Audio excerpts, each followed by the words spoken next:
obligation to have to see them afterward. Do you think that's true? If it is, there's something that's been weighing on me that I need to get off my chest. Is it okay if I tell you?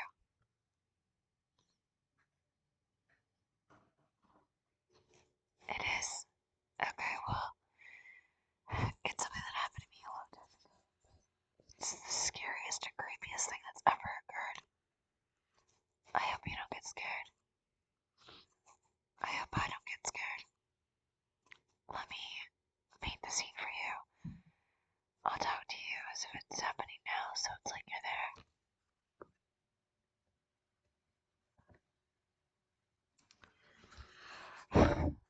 I thought I was going to hate moving into a new house, but actually, I had fun. I played a pretty mean joke on Mom and Dad while they were busy in the front room showing the moving men where to put stuff. I went exploring. I found a really neat room to the side of the dining room. It had big windows on two sides, looking out onto the backyard. Sunlight poured in, making the room brighter and a lot more cheery than the rest of the old house. The room was going to be our new family room, you know, with a TV and sound system, and maybe a big bunk table and stuff. But right now, it was completely empty, except for two gray balls of dust in one corner, which gave me an idea.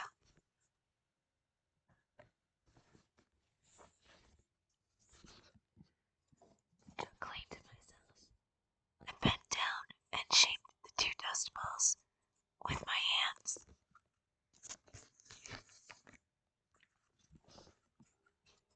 Then I began shouting in a really panicky voice, "Mice, mice, help, mice!" Mom and Dad came bursting into the room at the same time. Their mouths nearly dropped to the floor when they saw the two gray dust mice. I kept screaming, "Mice, mice," pretending I was scared of them, trying hard to keep a straight face. Mom just stood in the doorway, her mouth hanging open. I really thought she was going to drop her teeth. Dad always panics more than Mom. He picked up a broom that was leaning against the wall, ran across the room, and began pounding the poor, defenseless dust mice with it. By that time, I was laughing my head off. Dad stared down at the glob of dust stuck to the end of the broom, and he finally caught on. It was a joke. His face got real red, and I thought his eyes were going to pop out from behind his glasses. "Very funny, Jennifer," Mom said calmly, rolling her eyes. "Everyone calls me Jenny, but she calls me Jennifer when she's upset with me. Your father and I sure appreciate you scaring us to death when we're both very nervous and overworked and trying to get moved into this house." Mom is always real sarcastic like that. I think I probably get my sense of humor from her. Dad just scratched the bald spot on the back of his head. "They really looked like mice," he muttered. He wasn't angry. He's used to my jokes. They both are. "Why can't you act your age?" Mom asked, shaking her head. "I am," I insisted. "I mean, I'm 12, so I was acting my age. If you can't play jokes on your parents and try to have a little fun at 12, when can you?" "Don't be such a smart guy," Dad said, giving me a stern look. "There's a lot of work to be done around here, you know. Jenny, You could help out. He shoved the broom toward me. I raised both hands as if shielding myself from danger and backed away. Dad, you know I'm allergic, I cried. Allergic to dust? He asked. No, allergic to work. I expected them to laugh, but they just stormed out of the room, muttering to themselves. You can at least look after bunkers. Mom called back to me. Keep her out of the movers' way.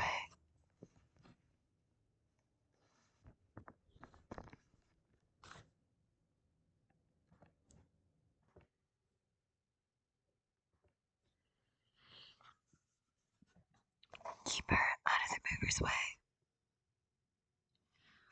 Yeah, sure, I called back.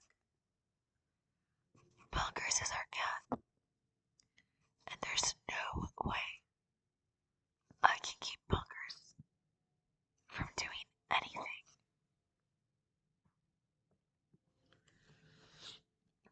Let me say right out that Bunkers is not my favorite member of our family. In fact, I keep as far away from Bunkers as I can. No one ever explained to the stupid cat that she's supposed to be a pet. Instead, I think Bunkers believes she's a wild, man-eating tiger. Or maybe a vampire bat. Her favorite trick is to climb up on the back of a chair. Or a high shelf, and then leap with her claws out onto your shoulders. I can't tell you how many good t-shirts have been ripped to shreds by this trick of hers. Or how much blood I've lost. The cat is nasty, just plain vicious.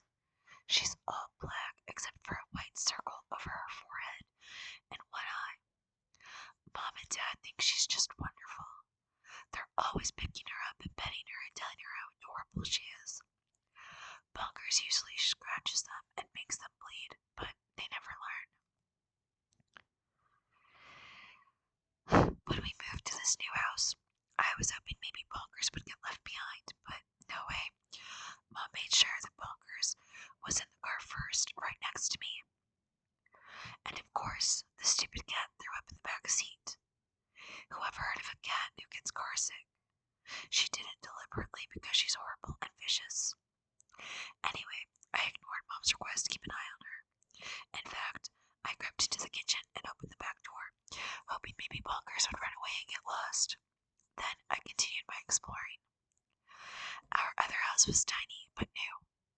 This house was old. The floorboards creaked, the windows rattled. The house seemed to groan when you walked through it, but it was really big. I discovered all kinds of little rooms and deep closets. One upstairs closet was as big as my old bedroom. My new bedroom was at the end of the hall, on the second floor. There were 3 other rooms and a bathroom up there. I wondered what Mom and Dad planned to do with all those rooms. I decided to suggest that one of them be made into a video game room. We could put a flat screen TV in there to play the games on. It would be really neat. As I made plans for my new video game room, I started to feel a little cheered up. I mean, it isn't easy to move to a new house and a new town. I'm not the kind of kid who cries much, but I have to admit, I felt like crying a lot when we moved away from Cedarville. Especially when I had to say goodbye to my friends. Especially Sean. Sean is a great guy. Mom and Dad don't like him too much because he's kind of noisy and he likes to burp real loud. But Sean is my best friend. I mean, he was my best friend. I don't have any friends here in New Goshen. Mom said Sean could come stay with us for a few weeks this summer. That was really nice of her, especially since she hates us burping so much. But it didn't really cheer me up. Exploring the new house is making me feel a little better. The room next to mine can be a gym, I decided. We'll get all those great looking exercise machines they show on TV. The movers were hauling stuff into my room, so I couldn't go in there. I pulled open a door to what I thought was a closet, but to my surprise, I saw a narrow wooden stairway. I guessed it led up to an attic. An attic? I'd never had an attic before. I'll bet it's filled with all kinds of great old stuff, I thought excitedly. Maybe the people who used to live here left their old comic book collection up there, and it's worth millions. I was halfway up the stairs when I heard Dad's voice behind me. Jenny, where are you going? Up, I replied. That was pretty obvious. You really shouldn't go up there by yourself, he warned. Why not? Are there ghosts up here or something? I asked. I could hear his heavy footsteps on the wooden stairs. He followed me up. Hot up here, he muttered, adjusting his glasses on his nose. It's so stuffy. He tugged on a chain suspended from the ceiling, and an overhead light came on, casting pale, yellow light down on us. I glanced quickly around. It was all one room, long and low, the ceiling slanting down on both sides under the roof. I'm not very tall, but I reached up and touched the ceiling. There were tiny, round windows at both ends, but they were covered with dust and didn't let in much light.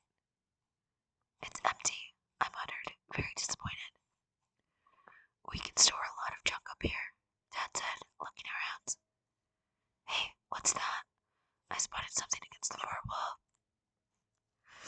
I began walking quickly toward it. The floorboards squeaked and creaked under my sneakers. I saw a gray, quilted cover over something large. Maybe it's some kind of treasure chest, I thought. No one ever accused me of not having a good imagination. Dad was right behind me as I grabbed the heavy cover with both hands and pulled it away, and stared at a shiny black piano. Wow, Dad murmured, scratching his bald spot, staring at the piano with surprise. Wow, why did they leave this behind? I shrugged. It looks like new, I said. I hit some keys with my pointer finger. Sounds good. Dad hit some keys too. It's a really good piano, he said, rubbing his hand lightly over the keyboard. I wonder what it's doing hidden up here in the attic like this. It's mystery, I agreed. I had no idea how big a mystery it really was. I couldn't get to sleep that night. I mean, there was no way. I was in my good old bed from our old house, but it was facing the wrong direction, and it was against a different wall, and the light from the neighbor's back porch was shining through the window.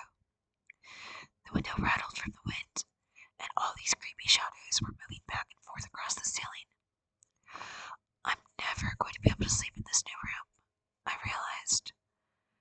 It's too different, too creepy, too big. I'm going to be awake for the rest of my life. I just lay there, eyes wide open, staring up at the weird shadows. I had just started to relax and drift off to sleep when I heard the music. Piano music.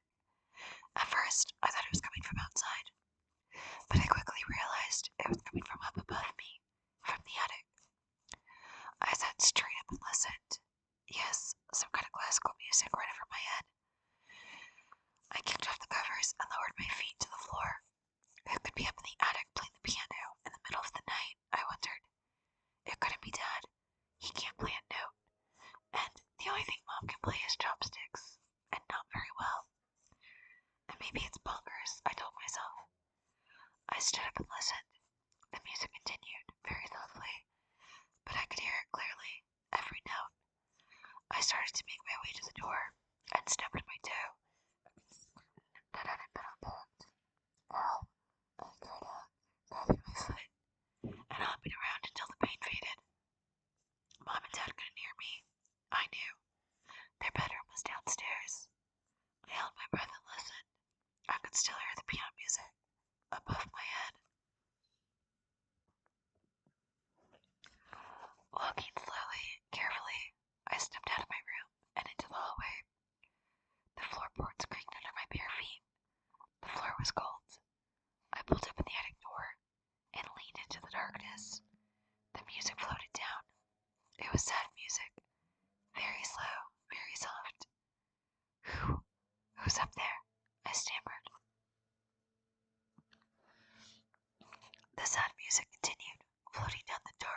It was so sad, so slow. Before I even realized what I was doing, I was climbing the stairs. They groaned loudly under my bare feet. The air grew hot and stuffy as I reached the top of the stairs and stepped into the dark attic. The piano music surrounded me now. The notes seemed to be coming from all directions at once. Who is it? I demanded in a shrill, high-pitched voice. I guess I was a little scared. Who's up here? Something brushed against my face, and I nearly jumped out of my skin. It took me a long, shuddering moment to realize it was the light chain. I pulled it. Pale yellow light spread out over the long, narrow room. The music stopped. Who's up here? I called, squinting toward the piano against the far wall. No one. No one there. No one sitting at the piano. Silence. Except for the floorboards creaking under my feet as I walked over to the piano. I stared at it.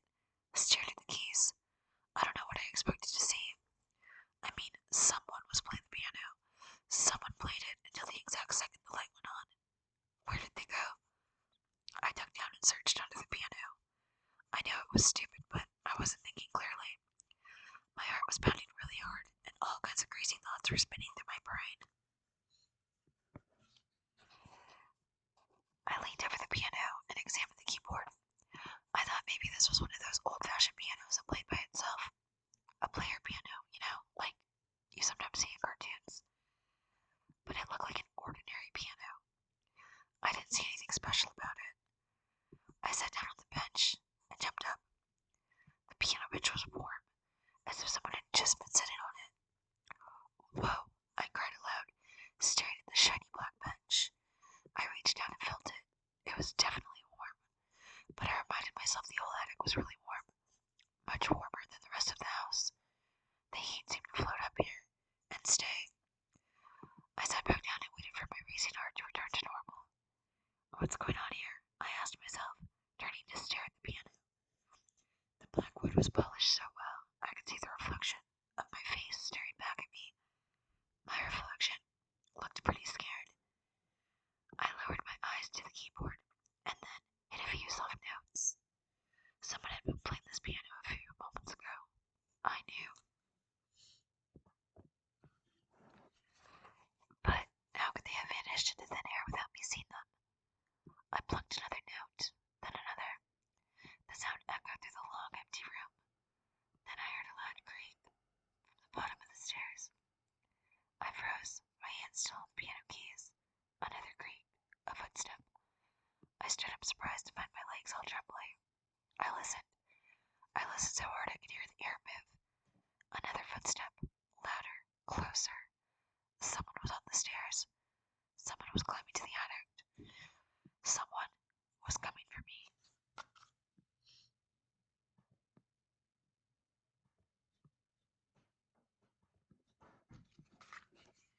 Creak, creak.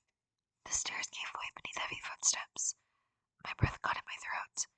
I felt as if I would suffocate. Frozen in front of the piano, I searched for a place to hide, but of course there wasn't any. Creak, creak, and then, as I stared in terror, a head poked up above the stairwell. Dad, I cried. Jenny, what on earth are you doing up here? He stepped into the pale yellow light. His thinning brown hair was standing up all over his head. His pajama pants were twisted. One leg had rolled up to the knee. He squinted at me. He didn't have his glasses on. Dad, I thought, I sputtered. I knew I sounded like a complete jerk. But give me a break. I was scared. Do you know what time it is? Dad demanded angrily. He glanced down at his wrist, but he wasn't wearing his watch. It's the middle of the night, Jenny. I know, Dad, I said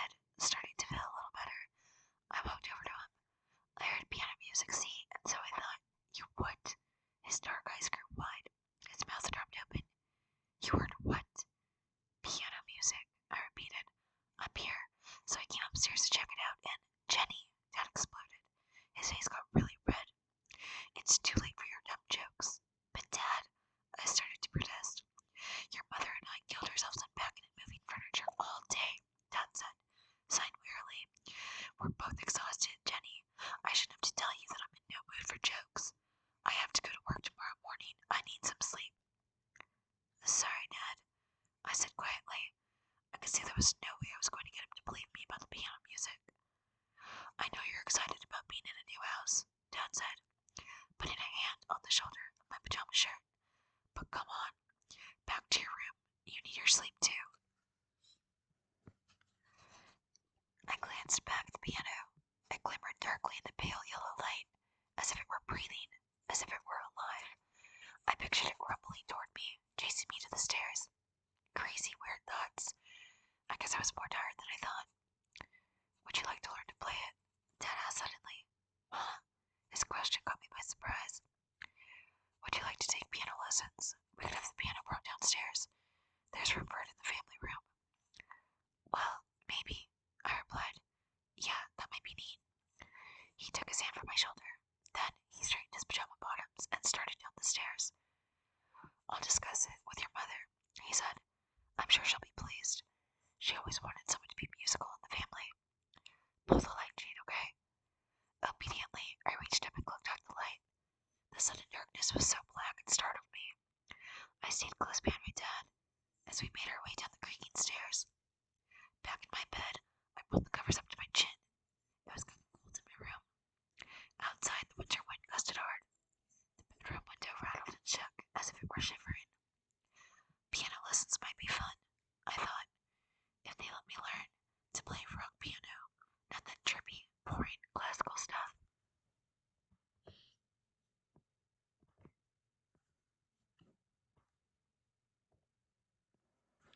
After a few lessons, maybe I could get a synthesizer, get 2 or 3 different keyboards, hook them up to a computer.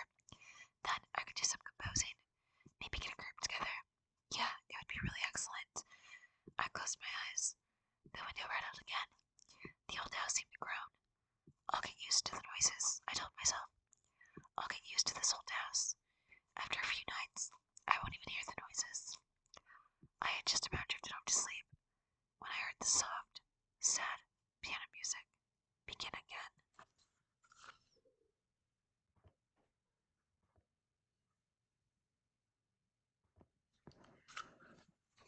Monday morning, I woke up very early. My cat clock with the moving tail and eyes wasn't unpacked yet, but I could tell it was early by the pale gray light coming through my window. I got dressed quickly, pulling on a clean pair of faded jeans and a dark green pullover shirt that wasn't too wrinkled. It was my first day at my new school, so I was pretty excited. I spent more time on my hair than I usually do. My hair is ginger and thick and wiry, and it takes me a long time to slick it down and make it lie flat the way I like it. When I finally got it right, I made my way down the hall to the front stairs. The house was still silent and dark. I stopped outside the attic door. It was wide open. Hadn't I closed it when I'd come downstairs with my dad? Yes, I remember shutting it tight, and now here it was wide open. I felt a cold chill on the back of my neck. I closed the door, listening for the click. Jenny, take it easy, I warned myself. Maybe the latch is loose. Maybe the attic door always swings open. It's an old house, remember? I'd been thinking about the piano music. Maybe it was the wind blowing through the piano strings, I told myself.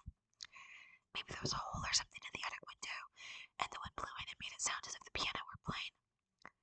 I wanted to believe it had been the wind that made that slow, sad music. I wanted to believe it, so I did.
still buttoning her sleeve cuffs.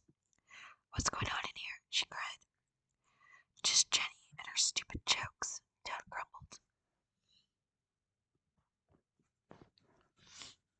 Jennifer, Mom shouted, seeing all the spilled water on the linoleum. Give us a break. Just start elbowing you up, I said, grinning. They complain a lot, but they're used to my twisted sense of humor.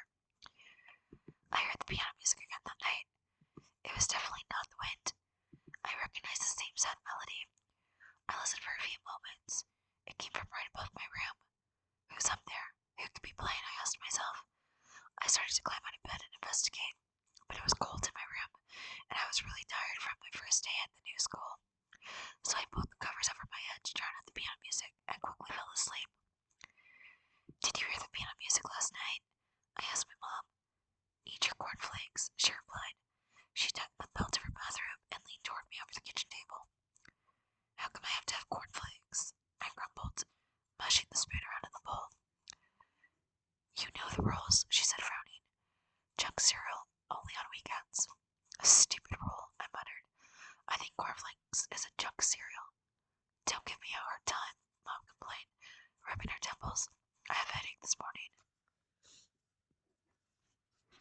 From the piano playing last night, I asked. What piano playing? She demanded irritably. Why do you keep talking about piano playing? Didn't you? Someone was playing it last night. She jumped to her feet. Oh, Jenny, please. No jokes this morning, okay? I told you I have a headache. Did I hear you talking about the piano? Dad came into the kitchen carrying the morning newspaper. The guys are coming this afternoon to carry it down to the family room. He smiled at me. Limber up those fingers, Jenny. Mom had walked over to the counter and poured herself a cup of coffee. Are you really interested in this piano? She demanded.